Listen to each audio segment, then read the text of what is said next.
Everybody, this is BK with a podcast directly from the northern border of Israel.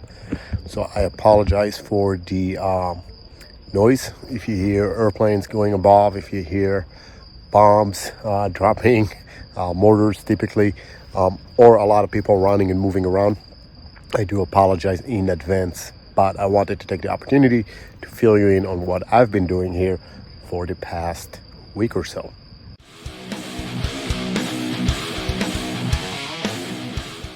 So let's start at the beginning. If you guys remember, on October 7th, Israel got a shock. Hamas came out of the woodworks, or mainly Gaza, and attacked a bunch of villages around Gaza, massacring, killing over 1,000 people, taking 241 men, women, elder, children, babies as hostages. They kidnapped them into Gaza.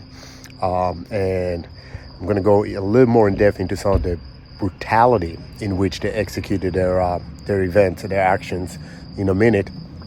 But that prompted obviously a response by Israel, which initially was very well received internationally, in the sense that everybody understood, listen, you don't go and do what these animals did.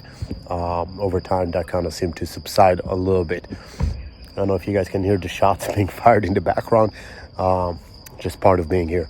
Anyways, figured I'll fill you guys in on what I've learned about that incident, about what I've been doing, and hopefully shed a little bit of light.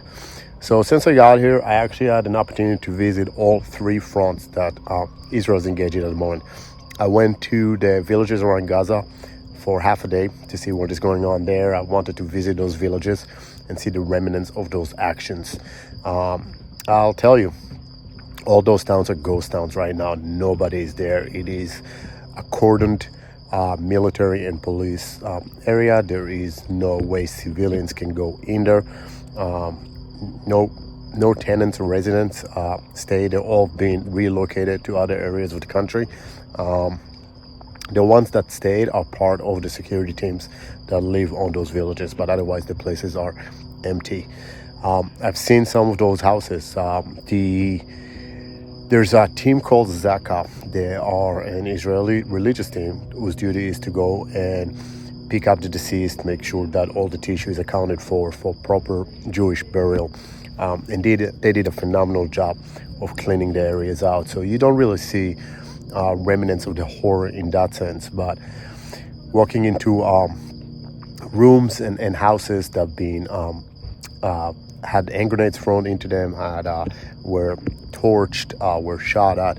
That is all still there. And if you're watching the video, which will drop a couple of days late just because I can't get on Wi-Fi enough to upload it from where I'm at, I will add some pictures to the video, so hopefully you guys can see some of that. But it is that what is left certainly tells a tale. Cars that are shot through, casings all over the place. The remnants of clothing that are laying around belong to terrorists that were stripped to make sure they're not booby traps. So their vests are still around, their shoes, their uniforms. And I'll be honest, I'm going to get into it a little more in depth, but the uniform that they wear, or they wore, the tools that they carry, the equipment that they